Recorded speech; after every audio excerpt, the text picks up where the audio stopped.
সভ্যতার ছোঁয়ায় পৃথিবীর সব বিষয় আজ যতই আমাদের কাছে সহজে উন্মুক্ত হোক না কেন, প্রকৃতির অনেক রহস্যই এখনো তার অনেকটাই রেখে দিয়েছে নিজের কাছে। কোথাও অনেক নদী বয়ে গেছে, জলের ধ্বনি শোনা যায় শুধু, দেখা যায় না তারে। আবার কোথাও মানুষের মতোই মানুষ আছে, তাদের সাথে পৃথিবীর আর কারো যোগাযোগ নেই।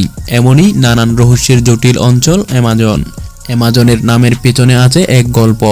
স্প্যানিশ এক্সপ্লোরার ফ্রান্সিসকো অরেল্লানাকে আক্রমণ করেন এক নারী যোদ্ধা। ফ্রান্সিসকো সেই নারী যোদ্ধার নাম রাখেন অ্যামাজন, গ্রিক পুরাণের আমাজনের নামে। সেখান থেকেই কালক্রমে বন ও নদীর নাম হয় অ্যামাজন। বিশ্বের সুমিষ্ট পানির বিশাল উৎস আছে অ্যামাজনে। অ্যামাজন নদীর পানির প্রবাহ বিশ্বের সবচেয়ে বড়, অন্য 8টি নদীর পানির প্রবাহের সমষ্টির চেয়েও বেশি। অথবা অ্যামাজন রেইন ফরেস্টে আছে মিলিয়নেরও বেশি প্রজাতির জীবজন্তু। জানা গেছে নিউ ইয়র্ক শহরে 12 বছরে যত পানি ব্যবহৃত হয়, অ্যামাজন নদীতে তার চেয়েও বেশি পানি প্রবাহিত হয় একদিনে। পৃথিবীর তাবৎ পরিচ্ছন্ন পানির 20 ভাগ বয়ে চলে এই নদীতে। অ্যামাজন এতই বিশাল জীব বৈচিত্র্যে পরিপূর্ণ বন যে এর একটি মাত্র লতা গুললে থাকতে পারে বহু প্রজাতির পিঁপড়া। এত পিঁপড়া যা হয়তো সমগ্র ব্রিটিশ দ্বীপপুঞ্জে নেই। এক অ্যামাজনে আছে 3000 প্রকারের ফল, তবে খাওয়ার যোগ্য ফল আছে মাত্র 200 প্রকারের। এই বনে 10 মিলিয়ন প্রজাতির প্রাণী আছে। এর মধ্যে আছে 40,000 প্রজাতির গাছ, 1300 প্রজাতির পাখি, 3000 প্রজাতির মাছ এবং 2.5 মিলিয়ন ভিন্ন প্রজাতির পোকামাকড়। এক সময় হেনরি ফোর্ড অ্যামাজনে রাবার চাষের উদ্দেশ্যে একটি ওয়ার্ক হাউস তৈরি করেন। এখন সেই ফুডল্যান্ডিয়া পরিত্যক্ত ভূতের বাড়ি হিসেবে পরিচিত। 300 পাউন্ড ওজনের 2.5 পাম মাছ বাস করে অ্যামাজনে। এর গায়ের চামড়া বর্মের মতো শক্ত, যার কারণে সে নিরাপদ থাকে মাংসাশী পিরানহার কামড় থেকে। সাহারা মরুভূমি থেকে প্রতি বছর 40 মিলিয়ন টন বালি উড়ে আসে অ্যামাজনে। অ্যামাজনে এমন অনেক আদিবাসী গোষ্ঠী আছে বহির্বিশ্বের সাথে যাদের কোনো সংযোগ নেই।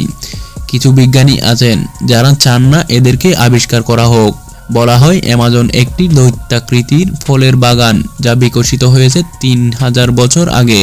অ্যামাজন নদী থেকে এত পরিমাণে সুমিষ্ট পানি সমুদ্রে গিয়ে মেশে যে প্রায় 100 মাইল পর্যন্ত সমুদ্রের পানি কম লবণাক্ত থাকে। অ্যামাজন নদীর মুখ এতই বিশাল যে তা এর নিকটবর্তী দ্বীপ মাজারিউকেও ডুবিয়ে দেয়।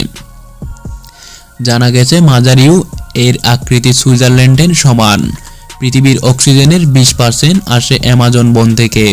বিজ্ঞানীরা টেরাপেটা বা কালো মাটির সন্ধান পেয়েছেন, যা অ্যামাজনের বেশ বড় অংশকে ঢেকে রেখেছে। তারা মনে করেন এখানে গড়ে ওঠা সভ্যতা এই মাটির উপর ভিত্তি করে গড়ে উঠেছিল। অ্যামাজনের নদী একসময় প্রবাহিত হতো প্রশান্ত মহাসাগরের দিকে। গতিমুখ বদলে এটি এখন প্রবাহিত হয় আটলান্টিক মহাসাগরের দিকে।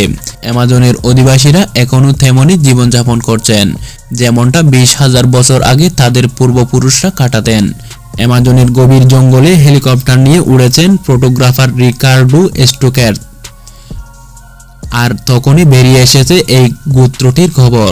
এরাই সম্ভবত শেষ অজানা এক গোত্র যাদের কথা একেবারেই জানত না পৃথিবী ও পৃথিবীর অন্য প্রান্তের সব কিছুই আবিষ্কার হোক, এখনো এইসব বিস্ময়ের সীমা নেই।